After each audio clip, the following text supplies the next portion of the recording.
I was kind of shocked when I saw that. And then Chad Stahelski, who has become a, very successful director, they were all tied into Brandon Lee and Bruce Lee, and it's such a dangerous job in the United States because so many people have guns and there's so much violence.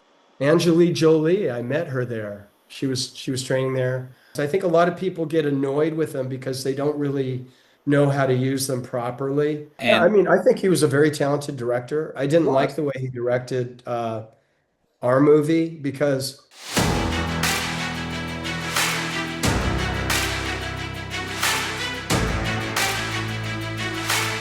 but I said the next one would be the second part of Mortal Kombat, the 1997 movie. Not yes, anymore. It's directed by, what was the gentleman's name? John Leonetti. John Leonetti. So the second part. So how did it happen that you played a totally different character? Well, it just happened that they had that opportunity was there, and they offered me an audition for it. So I had to go audition for the Sub-Zero part. Um, and it was different because it was a speaking role and mask off kind of role. And so I just remember, again, going to the production company offices and seeing a lot of actors that I recognized, that were, up for the role. And so I knew, you know, I actually didn't think my chances were that good of getting it because a lot of these actors were more established as actors than I was.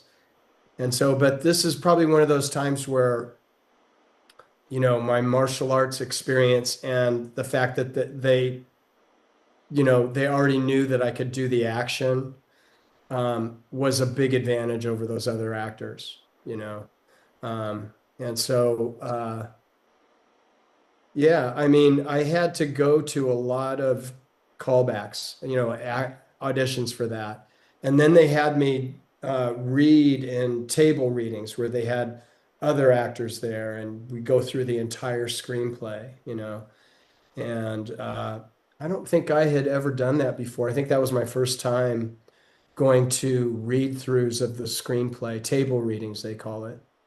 And that was an interesting, new experience for me.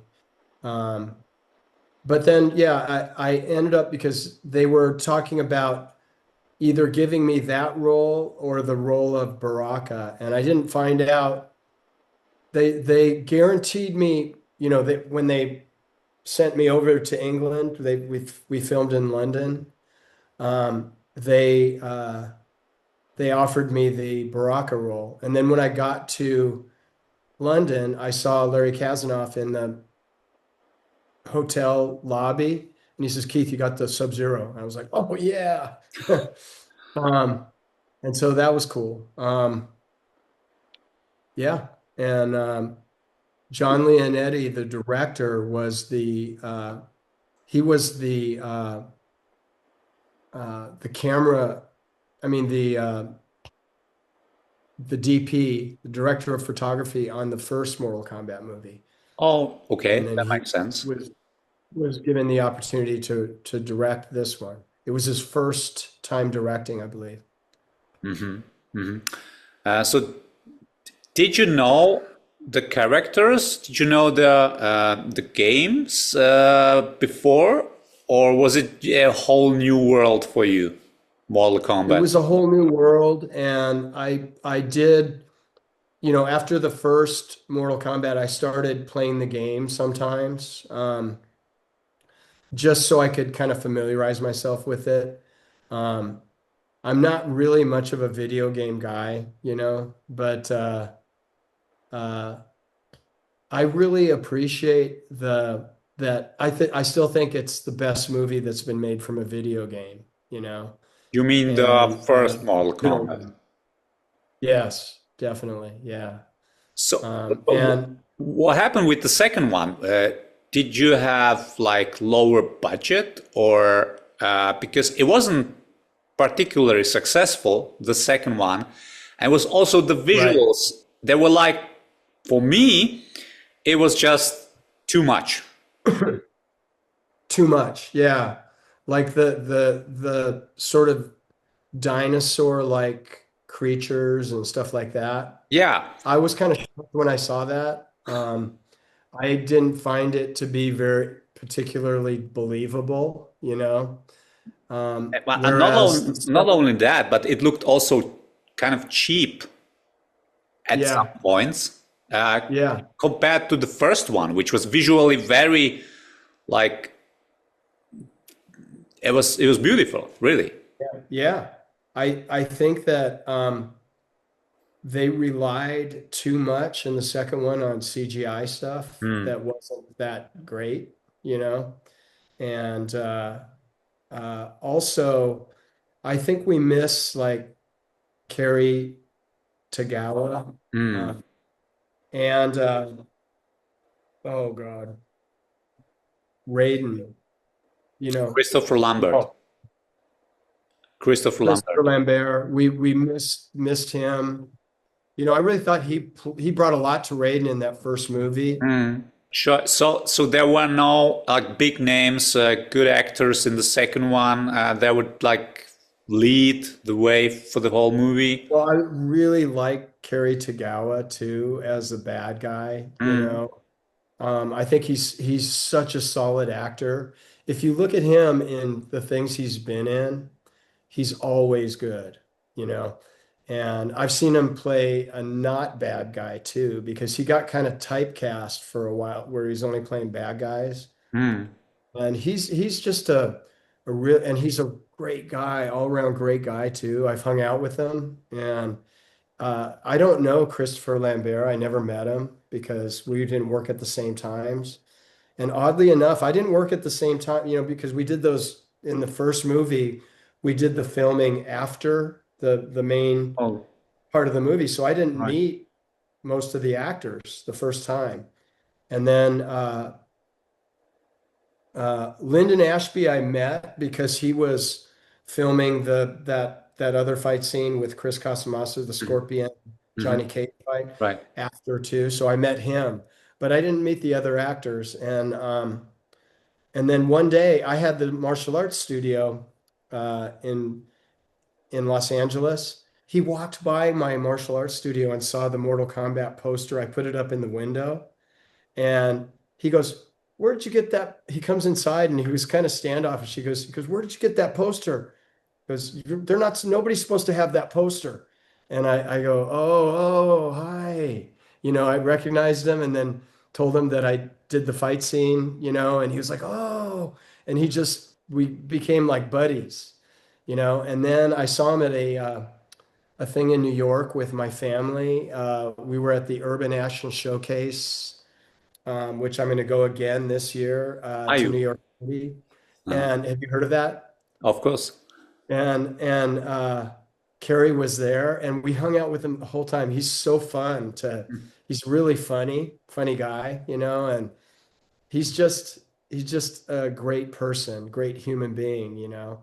And so anyway, I know that got a little off because we were talking about Mortal Kombat 2. No, no, no. But it's fine. But the point was the second one too much CGI, sometimes Yeah, not so good looking, less like good characters and good maybe good or well known actors.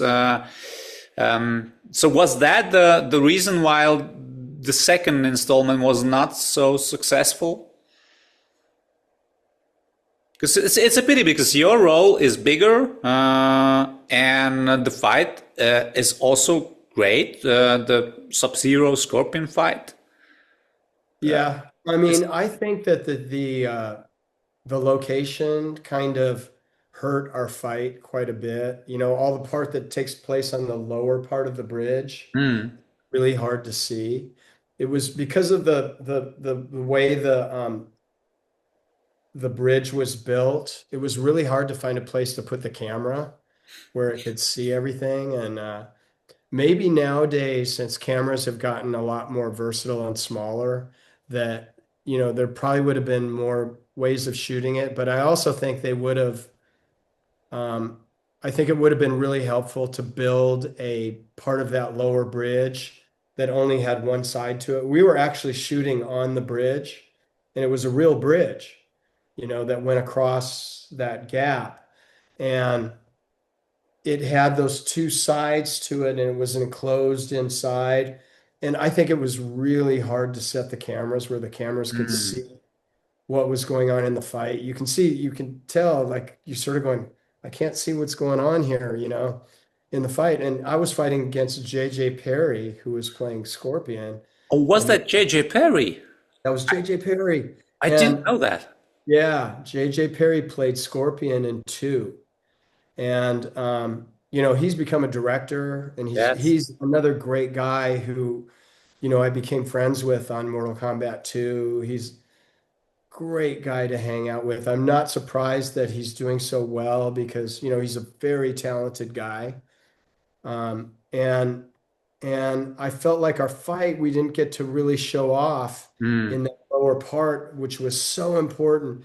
If I go back, I would have tried to get them to build a copy of that bridge that only had the back side to it or something, so you could film it from the other side. I don't know what I would have done, but it was hard to light it well, and it was hard to place the cameras well, where you could see everything. So that was very challenging, and so I was a little disappointed in that fight, because I think it was well choreographed, and we had a lot of time, and I didn't get to rehearse it with JJ either because he was playing another role. I forget the name of the other role. Cyrax. He was playing Cyrax too. And in that movie. In that movie, yeah. And so he was actually shooting the Cyrax part while I was rehearsing. Who stood in for him in the rehearsals was Ray Park. Do you know who Ray Park is? Yeah. And who's another great guy that I met on, he's a great martial artist and a great guy to work with. And I was really lucky to have somebody like him to practice with. And JJ was lucky too that, he had a good person for us to rehearse the fight and choreograph the fight while he was busy doing the other thing. Wow. Well, maybe we have to explain for our audience. Ray Park was the guy who played Darth Maul in Star Wars Episode 1, I believe, right? Yeah. And he played Frog in, what was that other movie? I forget. He's gotten some great roles though. And I saw him in a movie with Scott Adkins not too long ago too. But he's he's kind of special guy. He came and trained at my studio in Los Angeles a couple times, and he's just a tremendous. He studied wushu, and you can see that. He was the reason why I liked his wushu so much, though, was it had so much power, and he came over one day with the all-around women's national champion from China, Li Jing is her name. She was on the Beijing Wushu team, and they came together and we trained together. And I was kind of injured at the time, so I wasn't like able to fully go for it, which, man, it was such a great day to have the two of them there, and it was a tremendous workout. Well, you got some great friends over there. Yeah. Lucky guy I am. I want to talk about one special movie. You told me about it during our last conversation, and that's your probably first and only major role or lead role in a movie, and that's Heat Seeker. Heat Seeker, yeah. I have it here as well. This one is really rare. This one is really I bet. That's I don't even have one. I don't have one. I was And looking for it like literally for several years. yeah. So tell me about Heatseeker. Well, um, I think my agent at the time just got a call that they were looking to fill that role of Chance O'Brien, and uh, they had it cast, and then the actor dropped out for some reason, and so they were trying to fill it in kind of a hurry because they were getting ready to shoot it, I think. So I think I was cast in that role, and then I went and auditioned for it right here, right near where I live, and the next thing I knew, I was on a plane to the Philippines, and so and that was a really cool movie because I got to work with a lot of guys from the Inosanto Academy, Danny Inosanto's students, who I had worked with Jeff Imada quite a bit, who was one of Danny Inosantos' students. You know who Jeff Imada is? No. He was actually the stunt coordinator on Mortal Kombat 1 for those extra fights, the Okay. fight that and that we shot in the Van Nuys Airport. He was the stunt coordinator on those. And I had worked with him. I did a couple of TV pilots that didn't get picked up where I was the lead, and he was the stunt coordinator on both of those. And so I'd worked with him, and then he worked on Beverly Hills Ninja, the movie that I did with Chris Farley and Robin Shue. And he, but this was the first time I worked with Burt Richardson, who um, I knew previously. I trained with him on Filipino stick fighting, and he was also from the Dan Inosanto Academy. And then Chad Staleski, Mm.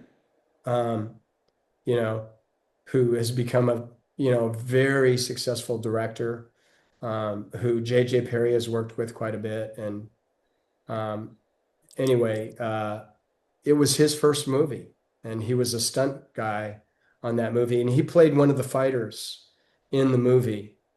And I met him at it was kind of like a promotional photo shoot or something before we went to the Philippines. I met him slightly before, and he was just a young fighter, who was trying to make it in the business at the time.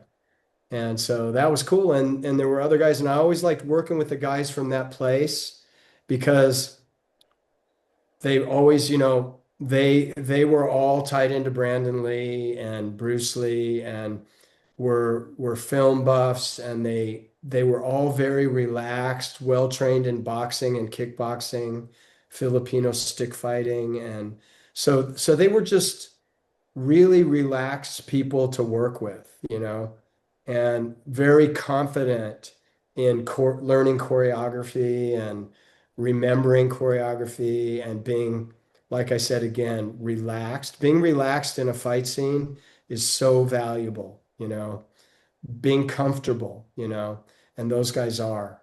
Mm. So, Mm. um, and then, the director, Albert Pian, had directed Cyborg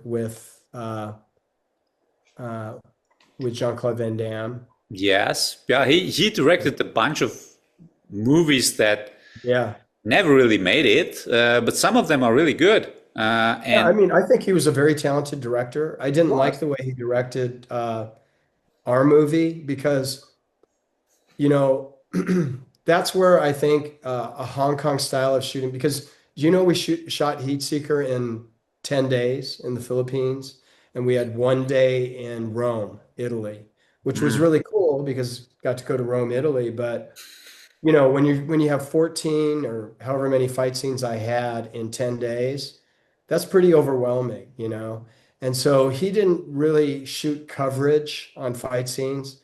He would hide cameras, like for the tournament part of that movie.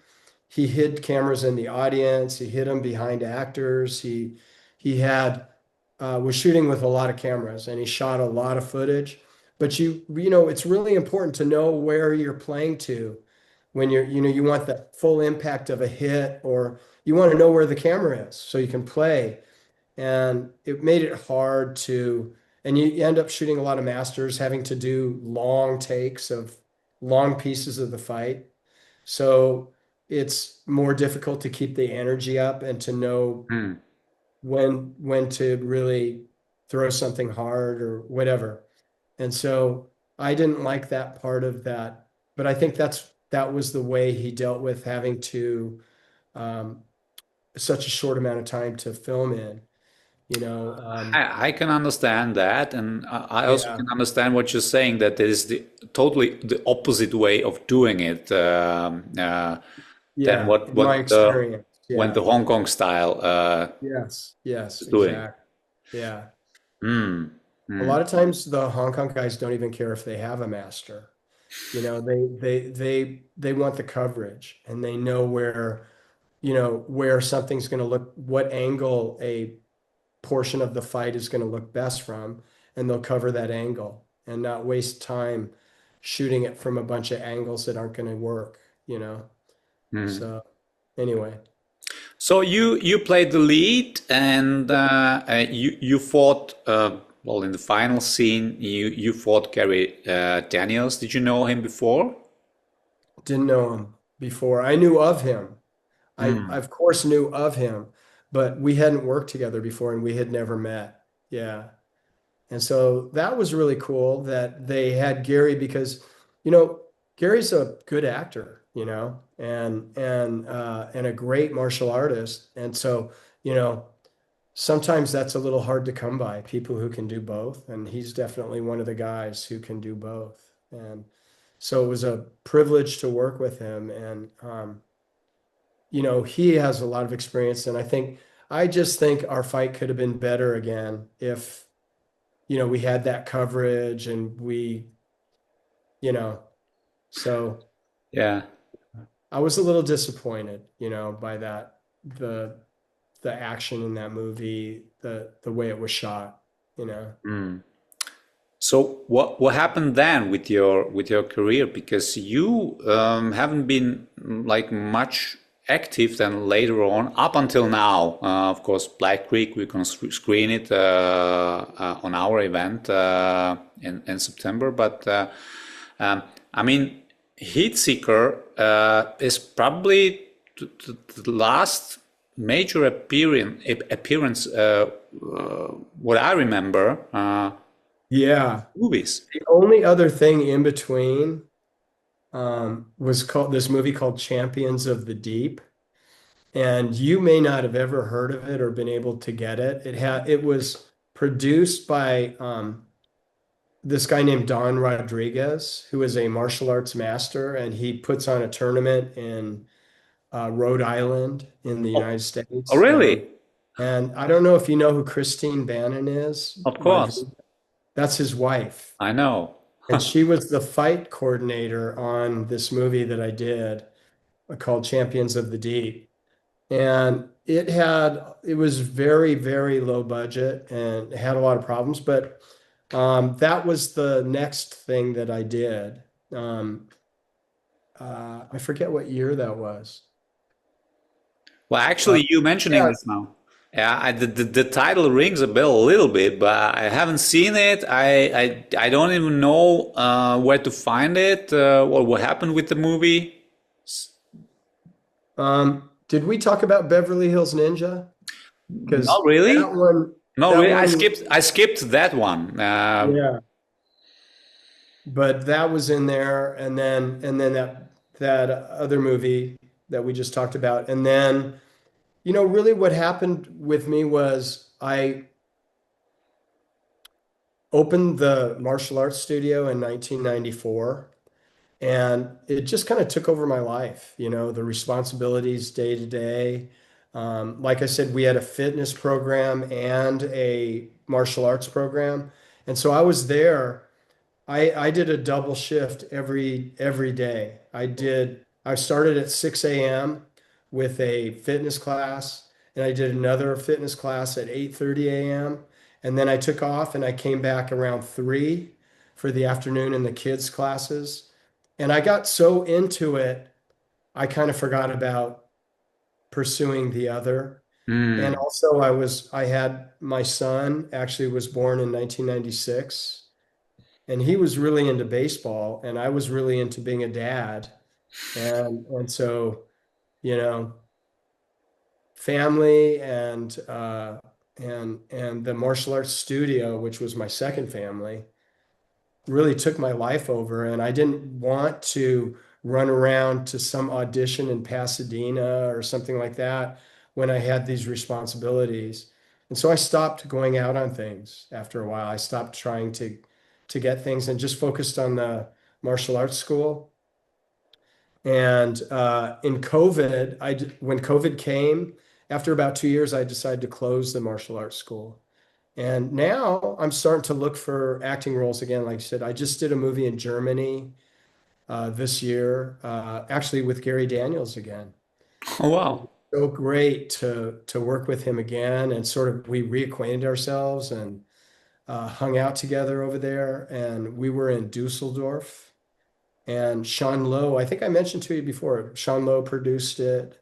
I know. And I don't know how much you can talk about it because that one is still in production. But yeah, we talked about that off the record, and yes, I know yeah, Sean, and yeah, it seems to be an interesting project. yeah. I'm really, like in Cynthia's movie, Black Creek, I got a really interesting role in it. Hmm. And got to play a cowboy. I had so much fun. Got to reconnect with Richard Norton. And we started hanging out together again. When he would come visit LA, we would get together, and Hmm. I miss that so much. I miss Richard, and but yeah, so took kind of a long break and just uh, became a teacher, and but kept up with my martial arts and my fitness, and through all those years. Hmm. And uh, anyway, yeah, Black But Creek came out of nowhere because Cynthia, just out of the blue, one day just called me and said she had a role for me. And it was a smaller role than the one I got, because Olivier Gruner was supposed to play the part that I got in Black Creek, and he had to drop out for some reason. She called me in and said, "Hey, I've got a bigger role for you now." And so um, that role, and I enjoyed it so much, because it's a pretty cool character. Have you seen the movie yet? to be honest, not yet. Oh, okay. I'm still waiting for the screener because we need to check the subtitles for the screening. Well, I mean, Okay. I could have streamed it, but it's not so easy for us. You could do it online on some platforms, Yeah. but it wasn't up until now. It wasn't on any major platform. I believe now it's on Amazon Prime. Yeah, but like I told you, I like the physical thing, so I will watch it when the DVD or Blu-ray comes out, definitely. Yeah. And so no, I haven't seen it yet, but I have read some reviews, and they are very positive. hmm So I'm looking forward to it, and to looking forward to to having uh, The the screening. Yeah. screening, the The premiere in premiere. Yeah. real cinema. Well, I just want to say I'm like I I'm I was kind of blown away. I was blown away by what Cynthia accomplished with that movie. And it's not easy, for her to raise all the money on her own and put this movie together and have it be a Western, a period piece. It's all very challenging. It seems almost impossible. Hmm. And I think she pulled it off. I think she had so much goodwill on that movie. I mean, just everybody wanted to do a great job.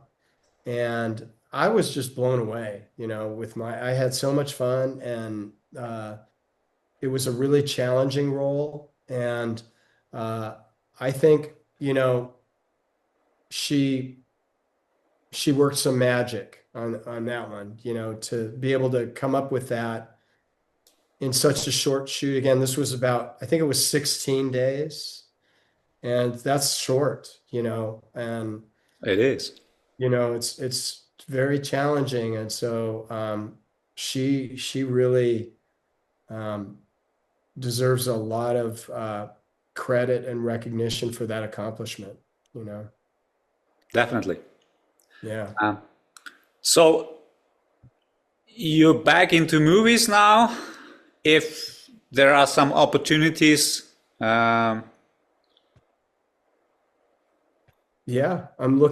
I'm looking to do more movies. I want to try to, like, I need to, obviously I need to make a new reel now that has my latest work on it.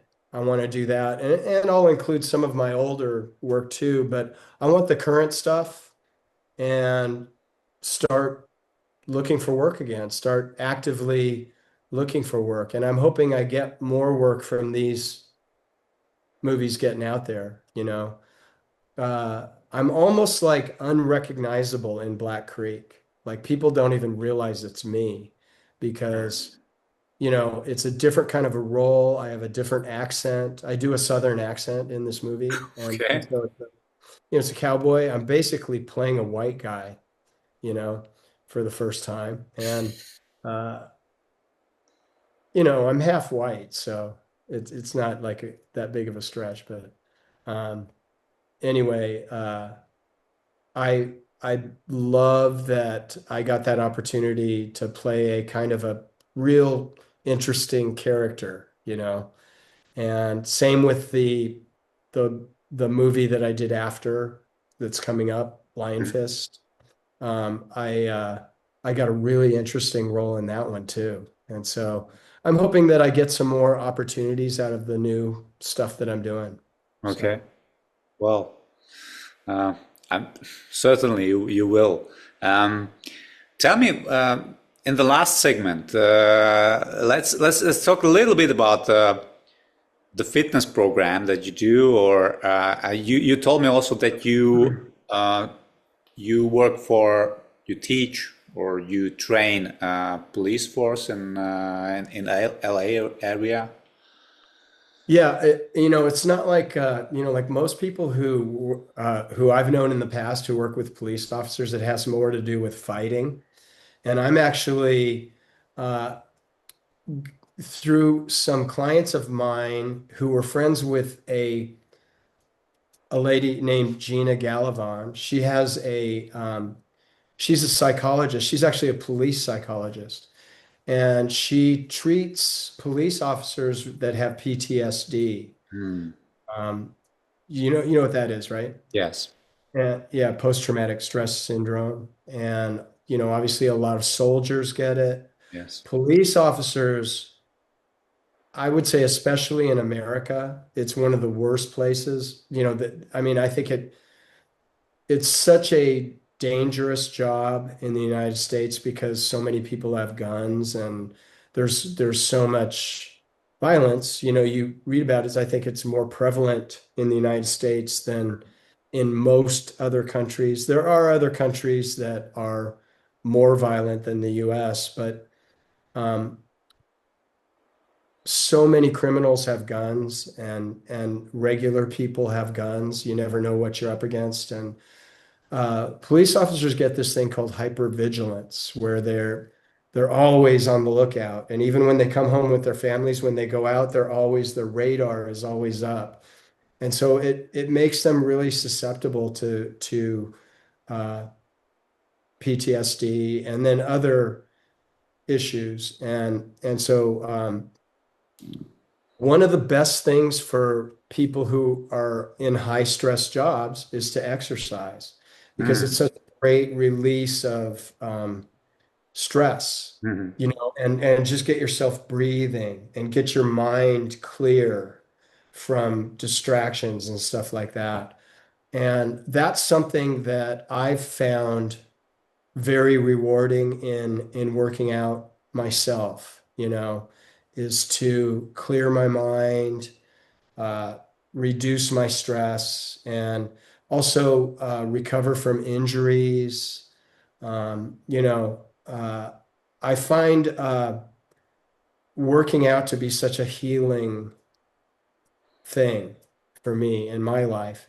And so, I've been doing it for such a long time now.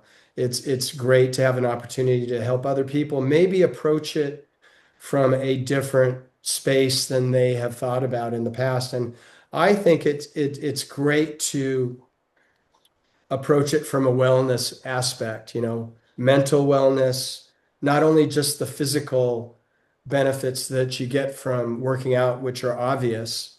And I've always felt that strength training is a really important aspect, but I've gotten really into functional fitness.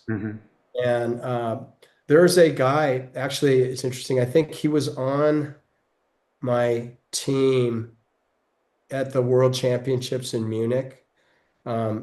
His name is Jim Graydon, and he was a kickboxer. He won the WACA World Championships. I think sort of like he's a pretty big guy. He's like about 6'3" or 6'4", and I think he was the light heavyweight back then. He started a program called what was it called? The Ultimate Body Shaping Course. And it was based on something. There was a guy who wrote a book that was a bestseller in America called Body for Life. His name was Bill Phillips.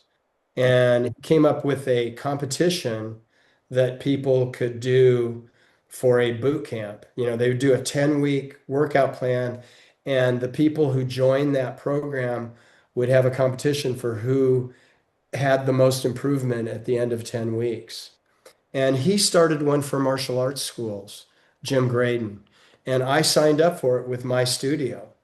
And we started doing those 10-week boot camps and the Ultimate Body Shaping course. And since martial arts studios, not everybody has weights, right? They don't have weights. So he came up with a program that used resistance bands.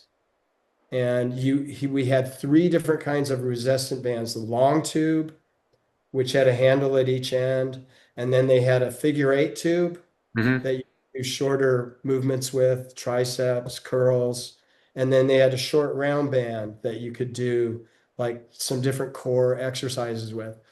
And I learned that program, and I got more and more interested in using bands through my connection with that program. But I started doing those. That became a really good way of recruiting parents at my martial arts studio, parents of kids that were in my kids program. Okay. And getting people to try. And so what you do is on his program, you would do 3 days a week of cardio kickboxing and 3 days a week of the resistance bands. And each workout would be an hour, and you would test people's body composition, the body fat, and you would weigh them. You'd take all their measurements. You would give them a fitness test at the beginning, and then you would give them a fitness test at 5 weeks, and then you would give them the final fitness test at 10 weeks. And I learned so much doing those programs of, just communicating with my fitness customers and helping them achieve fitness goals. That kind of changed because I used to go to in fact, the only other friend that I had besides yourself from the Czech Republic was this guy named Joseph, who owned this gym in Brentwood, California, where a lot of celebrities went. Maybe you've heard of this guy. His name was Joseph. I don't remember his last name. I don't know that I knew his last name. But he was married to a fitness model that was also from the Czech Republic. And she was a very beautiful girl. And she became a top fitness champion. And excuse me, why was that? Is it a recent thing? Tima? This had to be like 20 years ago. Okay. Maybe when she was competing, at least 20 years ago, maybe more. And do you know who I'm talking about, maybe? Or Not sure. okay. Anyway, it was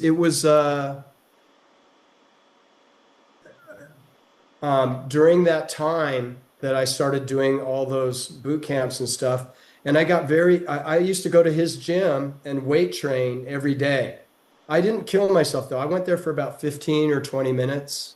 And they used to joke about it that I was able to stay in really good shape with really short workouts. And I used to see like Cindy Crawford there, Harrison Ford, all these really big actors working out there. I met,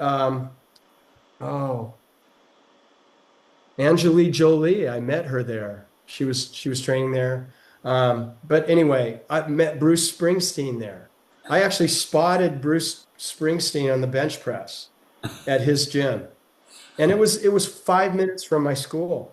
And so one day he asked me if we could make a trade that his girlfriend, who became his wife eventually, could come train her fitness routine on my mats, because they had to do this big dance routine as part of the fitness competition. And so she came, and they were both from the Czech Republic. But anyway, they were very, good friends. Anyway, so I became really interested in, like I said, people in martial arts studios, a lot of times they just have a big open studio space.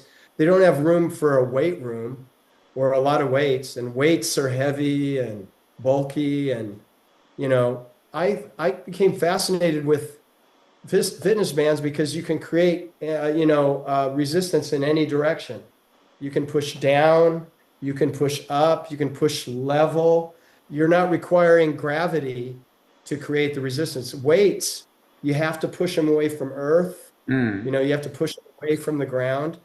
And so that's kind of limiting, And so I became kind of fascinated with them. And I also invented my own fitness band system that connects to your feet, with straps. And you can do a lot of exercises that people don't think of with rotations.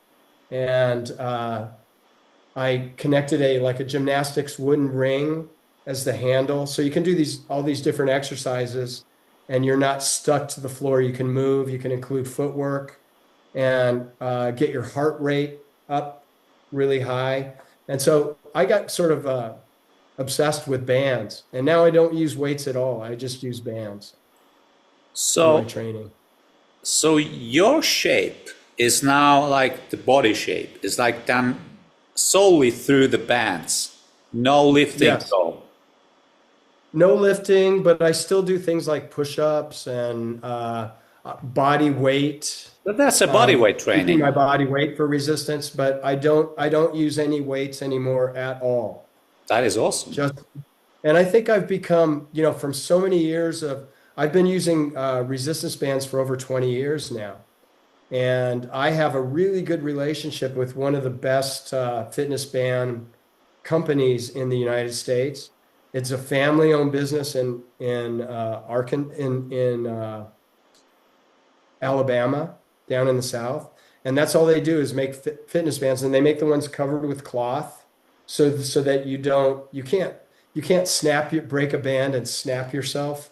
They're really super good quality, and I really appreciate them because they worked with me and were able to develop this system that I use, and all the straps and everything are such good quality. They're really, I'm still excited about it after all these years because the quality of the product itself. Have you ever ordered something online and it ends up being really chintzy, and, cheap? Sure. Not well made. And this one is really good quality. And so I'm really proud of it, and, okay. I've gotten very skillful at using bands. I think a lot of people get annoyed with them because they don't really know how to use them properly. And they're used to using weights and feeling that kind of resistance. I like that bands get harder as you push them up. And that momentum is not an issue and gravity is not an issue. I like those facts, and I use them when I do my exercises, and well, and they're very safe, like injury safe. For your joints, Yes. for your joints and your muscles and your ligaments and your tendons. It's very safe for them. Yeah. Interesting. Yeah. So this is what you I do. look forward to talking to you more about it when I come for my visit, and all the people that I meet there. I would like to, I'm going to bring my device with me so I can show you. And I can't bring enough for everyone because it's, but it would be, I would love to teach a class in it in Europe. I would, it's one of my dreams is to take it over there, because I feel like people are really open-minded over there too about exercise and new ideas and stuff like that, And so anyway, I look forward to meeting everyone over there and sharing some of the things that I've been working on for so many years, Wow. Well, that was powerful. I think we can wrap it up with this, and maybe we can set it up. Also, we can do a seminar with you for fitness. I would love to do that, and like some of the ideas that I have practiced in my school for so many years will work for people over there. And I know they have their ways of adjusting and making it work there too. But I'd love to share it too. And like I said, I do these kickboxing classes now. During COVID, I learned a lot from having to teach Zoom classes, and so because I used to teach bag classes at my studio where people would stand at a bag, and people are so used to that. And during COVID, it became shadowboxing classes because people didn't have their own bags at home. And so some people had a bag, some people didn't have a bag. And so I had to be more versatile. And I was so happy to incorporate more footwork and stuff like that into the kickboxing classes that I teach, because that stuff is so like important, and people forget about it and just stand at a bag and hit the bag, and they forget about a lot of the things. But even when I taught my bag classes, I included a lot of footwork. And so we would move in and out from the bag and a lot of angling and stuff like that. I've seen a lot of boring kickboxing classes where they just stand there and hit the bag. And it creates a lot of bad habits, So anyway. Okay. You have a great experience, a long experience, both in martial arts and in fitness. And I love how you combine it together. So we definitely have some of it, or maybe let you talk about it at our event as well, and maybe set it up for later. Also, some class that'd be awesome. But I mean, it's been a long interview today. The longest interview I've ever done. But I feel like we're just talking, Yes, and I love it, and I hope our audience will love it too.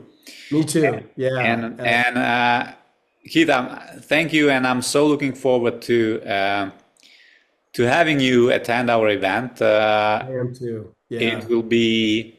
I'm sorry I can't come for a longer period of time, but I still have the stuff that I do here. I understand. And but I'm really looking forward to it. I'm really looking forward to coming there and meeting everybody and sharing whatever I have to offer. So great.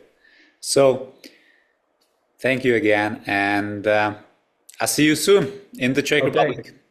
Thank you. Okay. All right. Take care. Thank you. Bye-bye.